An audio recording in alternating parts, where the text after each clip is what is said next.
போரில் வீரமரணம் அடைந்த வீரர்களின் மனக்கிலேசம் நீக்கும் பொருட்டு பெரிய யாகம் நடைபெற்று கொண்டிருந்த அரண்மனைக்குள் நுழைந்தார் பகவான் கிருஷ்ணர். தர்மன் வரவேற்க மற்றவர் தலை வணங்க உள்ளே நுழைந்தார் கிருஷ்ணர். யாகம் தொடங்கலாமே, சொர்க்கத்தை அடைய அவரவர்க்குரிய பாகத்தை வைத்தாயிற்று அல்லவா எனக் கேட்டார். ஆயிற்று கண்ணா, முதலில் பீஷ்மர், பிறகு துரோணர் என வரிசையாக வைத்தாயிற்று.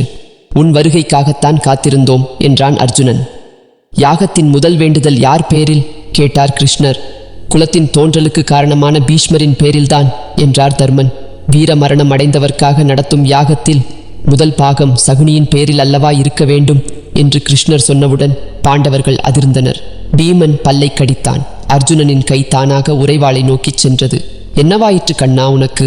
முதல் பாகம் என்பது நாம் அளிக்கும் மிகப்பெரிய மரியாதை. அதை பாவி சகுனிக்கா முதலில் வழங்குவது? பீமனின் கோபம் வார்த்தைகளாய் வெளிப்பட்டது. ஆம், அதற்கு தகுதியானவன் அவன் ஒருவன் மட்டுமே என்றார் கிருஷ்ணர் அமைதியாக. பீஷ்மரை விட சிறந்தவனா சகுனி? நயவஞ்சகமே உருவானவனுக்கு வீரமரண மரியாதையா கேட்டான் அர்ஜுனன். அர்ஜுனா, வீரமரணம் என்பது போர்க்களத்தில் எதிரியுடன் நேருக்கு நேர் நின்று மோதி உயிர் துறத்தல் என்பதல்ல. தான் கொண்ட கொள்கைக்காக எத்தகைய தியாகங்களையும் புரிந்து எத்தனை தடைவரினும் தகர்த்து தன் இலட்சியம் நிறைவேறிய பின் கடமை முடிந்ததென தன் உயிர் துறப்பதுதான் வீரமரணம். இதில் பீஷ்மரை விட உயர்ந்தவன் சகுனியே என்றார் பகவான். பீஷ்மரின் லட்சியம் நிறைவேறாமல் போயிருக்கலாம். போரில் பாண்டவர் தோற்கவில்லை. ஆனால் எங்களை அழித்துவிட வேண்டும் என்ற சகுனியின் லட்சியமும் வெல்லவில்லையே கேட்டான் தர்மன். போரில் உடன் பிறந்தவர், உற்றார், உறவினர், பெற்ற பிள்ளைகள் என அனைவரையும் இழந்து நிற்கும் நீங்கள் ஐவரும் எல்லாம் இருந்தும் எதுவும் இல்லாதவர்கள்தான் யுதிஷ்டிரா. நீங்கள் நடைபிணமாய் வாழ்பவர்கள். என் இருப்பு ஒன்றே உங்களை இங்கு இருக்க வைத்துள்ளது. உங்கள் வாரிசுகளை அழித்த பின்னும் சகுனியின் ஆசை நிறைவேறவில்லை என்றா சொல்கிறீர்கள்? கேட்ட கிருஷ்ணரின் கேள்விக் கணைகளில் இருந்த உண்மையை தாங்க முடியாமல் தலைகுனிந்தனர் பாண்டவர்கள்.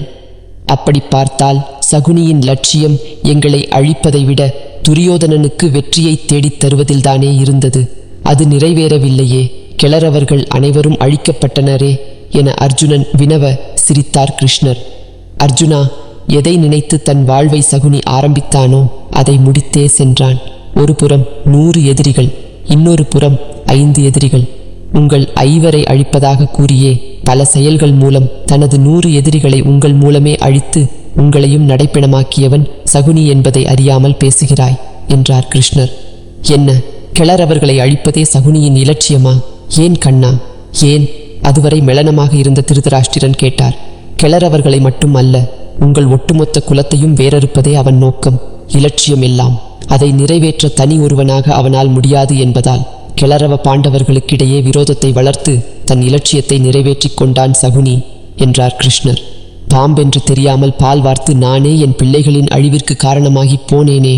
பல்லை கடித்து காலை தரையில் உதைத்து தன் கோபத்தை வெளிப்படுத்தினார் திருதராஷ்டிரன். இல்லை, நச்சுப்பாம்பல்ல சகுனி, அடிபட்ட புலி அவன். பழிவாங்க பதுங்கி காத்திருந்தான். நேரம் வாய்த்ததும் சரியாக பயன்படுத்தி கொண்டான் என்றார் கிருஷ்ணர். துரோகி, நல்லவன் போல் நடித்து ஏமாற்றினானே என்றார் திருதராஷ்டிரன். இங்கிருக்கும் எவரையும் விட சகுனி நல்லவன்தான். உங்கள் பிள்ளை துரியோதனனை கொன்றதற்காக பீமனை கொல்ல நினைத்த நீங்கள் நல்லவர் என்றால், அபிமன்யுவை கொன்ற ஜெயத்ரதனை கொன்று பழிவாங்கிய அர்ஜுனன் நல்லவன் என்றால், பாஞ்சாலியின் சபதத்தை நிறைவேற்ற துரியோதனனை கொன்ற பீமன் நல்லவன் என்றால், தன் கண் எதிரிலேயே தன் குடும்பத்தினர் ஒவ்வொருவராய் உணவின்றி உயிர் துறப்பதை பார்த்திருந்த ஒரு சாம்ராஜ்யத்தின் இளவரசனான சகுனி, அதற்கு காரணமான உங்கள் குலத்தையே அழிக்க நினைத்து அதற்காகவே உயிர் வாழ்ந்த சகுனி உங்கள் எல்லோரையும் விட நல்லவனே என்றார் கிருஷ்ணர். என்ன சொல்கிறாய் கண்ணா? எங்கள் குலத்தால் சகுனியின் குடும்பம் அழிந்ததா? இதை நம்பவே முடியவில்லையே. என் மனைவியின் சகோதரன் என்பதால் நான் தானே அவனை வளர்த்து வந்தேன். பிறகு வேறு எவர் அவன் குடும்பத்தை அழித்தது? சகுனியின் வாழ்வின் சரித்திரம்தான் என்ன?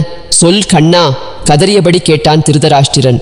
அது எனக்கும் பீஷ்மருக்கும் மட்டுமே தெரிந்த ரகசியம். அது இருக்கட்டும்.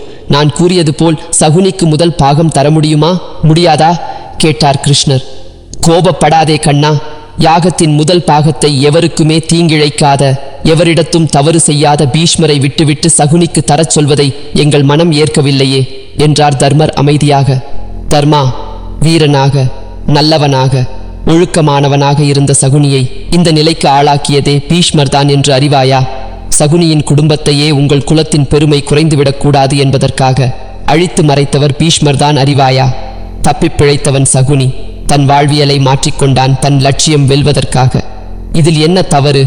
போரை வெல்ல நாம் செய்த அதர்மங்கள் எல்லாம் தர்மங்களாகும் போது அவன் கொண்ட லட்சியம் வெல்ல சகுனி செய்த செயல்களும் தர்மங்களே என்றார் கிருஷ்ணர். பாஞ்சாலியை துகிலுரிக்க வைத்ததுதான் சகுனி செய்த தர்மமா?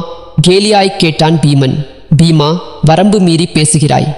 யோசித்துப்பார் அன்றைய நிகழ்வை. எனக்கு பதிலாக என் மாமன் சகுனி தாயம் உருட்டுவார் என துரியோதனன் சொன்னவுடன் எங்களுக்கு பதிலாக கண்ணன் தாயம் உருட்டுவான் என உங்களில் எவரேனும் கூறியிருந்தால் அது நடந்தே இருக்காது. அங்கு போட்டி தர்மனுக்கும் துரியோதனனுக்கும் இடையேதான் நடந்ததே தவிர சகுனியுடன் அல்ல. அந்த இடத்தில் தாயக்கட்டைகளைப் போல் சகுனியும் ஓர் கருவியே. பாஞ்சாலியின் அவமானம் சகுனியால் திட்டமிடப்பட்டதல்ல. அதற்கு முழுக்க பொறுப்பேற்க வேண்டியவர்கள் தருமனும் துரியோதனனும் தான். வேடிக்கை பார்த்து கொண்டிருந்த உங்களைப் போலவே சகுனியும் பார்வையாளன்தான். பழிகாரன் அல்ல, புரிந்து கொண்டு பேசு. கடுமையாகச் சொன்ன கிருஷ்ணரை பணிந்தான் சகாதேவன். பரந்தாமா, பீமனை மன்னித்து அருளுங்கள். நீங்கள் கூறி அதை மறுத்த அவப்பெயர் எங்களுக்கு வேண்டாம். இந்த யாகத்தின் முதல் பாகம் சகுனிக்கே தரப்படும் என்றான் சகாதேவன். அனைவரும் வேறு வழியின்றி ஒப்புக்கொண்டனர். யாகம் முடிந்து கிருஷ்ணர் விடை பெற்றார். அவரை பின்தொடர்ந்த சகாதேவன், பரந்தாமா, சகுனிக்காக பரிந்து பேச தாங்களே முன்வந்தது ஆச்சரியமே. இதற்கு கண்டிப்பாக வேறு காரணம் இருக்கும். அதை நான் அறியலாமா? யுத்தத்தில் சகுனியை கொன்றவன் என்ற உரிமையில் கேட்கிறேன் என்றான் பணிவுடன். சகாதேவா, காலத்தின் மறு உருவம்தான் நீ. அதனால்தான் உனக்கு எதிர்காலம் அறியக்கூடிய ஜோதிடக்கலை எளிதாக வந்தது. சகுனியை கொன்றது நீயல்ல. அவன் லட்சியம் முடிந்தவுடன் உன் உருவான காலம் அவனை அழைத்து கொண்டது. கவலை வேண்டாம். அது மட்டுமின்றி இந்த பிரபஞ்சத்திலேயே அவன் காலம் முழுதும் என்னையே அடுத்து நான் என்ன செய்வேன் என்பதையே அனுதினமும் நினைத்து கொண்டிருந்தவன் சகுனி ஒருவனே. அது பக்தியாக இல்லாவிட்டாலும் கூட என்னையே நினைத்திருந்ததால் அவனும் என் பக்தனே. என் ஒவ்வொரு அசைவிற்கும் பொருளறிந்தவன் அவன் ஒருவனே. அவன் உயிரோடு இருக்கும் வரை என்னால் அவனுக்காக எதுவும் செய்ய முடியவில்லை. அவனை என் பக்தனாக அவன் விரும்பாவிடினும் அவனை நான் ஏற்றுக்கொண்டதனால் யாகத்தின் முதல் பாகத்தை அவனுக்கு அளிக்க வைத்து பெருமைப்படுத்தினேன் என்ற பகவான் என்னை விரும்பி ஏற்பதோ விரும்பாமல் ஏற்பதோ முக்கியம் அல்ல. என்னை ஏற்பது என்பது மட்டுமே முக்கியம். அது ஒன்றே போதும்.